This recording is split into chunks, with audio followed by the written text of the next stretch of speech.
क्या दूसरी जाति में शादी करना पाप है? नहीं, दूसरी जाति में शादी करना कोई पाप नहीं है। मैंने हमारे हज़ारों सालों का इतिहास पढ़ा और मुझे कहीं भी इस बात का कोई साक्ष्य नहीं मिला कि दूसरी जाति में शादी करना कोई पाप हो। उल्टा मुझे अंतर जातीय विवाह के साक्ष्य मिले।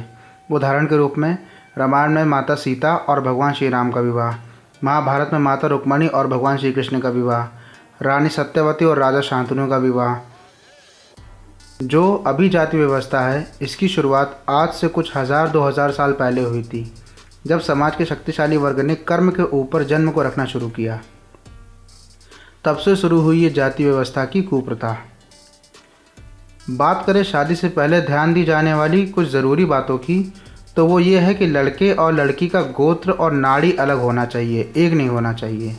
माने डीएनए अलग होना चाहिए, आपस में खून का रिश्ता नहीं होना चाहिए, नहीं तो शादी के बाद संतान नहीं होती, और अगर हो गई तो बच्चे में कई प्रकार के शारीरिक दोष होंगे, जैसे अपंग होना, अल्पबुद्धि होना आदि।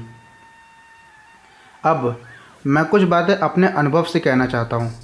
आज के समय में कुल के ऊपर देखा जाता है कि आप कितने योग्य हैं और आपके पास कितना धन और ज़मीन है। अगर आप धन ज़मीन से संपन्न हैं तो आपका विवाह बिना किसी समस्या के संपन्न हो जाएगा, और अगर आप संपन्न नहीं हैं तो आपके अपने कुल में भी विवाह होना असंभव सा हो जाता है। समाज के नियम समाज के शक्तिशाली लोग ही गढ़ते हैं। शक्ति आती है धन, यश और वैभव एकत्रित करने से।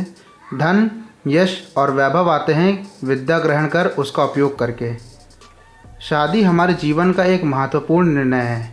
हमें शांति से और अच्छे से सोच समझकर यह निर्णय लेना चाहिए। विवाह के समय हमें भावनाओं को किनारे करके उसके और अपने गुण और जीवन के लक्ष्यों का संतोषजनक मिलान मिलने पर ही शादी के बंधन में बंधना चाहिए। सफल शादी का एक नियम: एक दूसरे की भावनाओं और इच्छाओं का ध्यान रखें। मुझे पूर्ण विश्वास है कि आप मेरी बात का सार अच्छे से समझ चुके हैं। प्रणाम।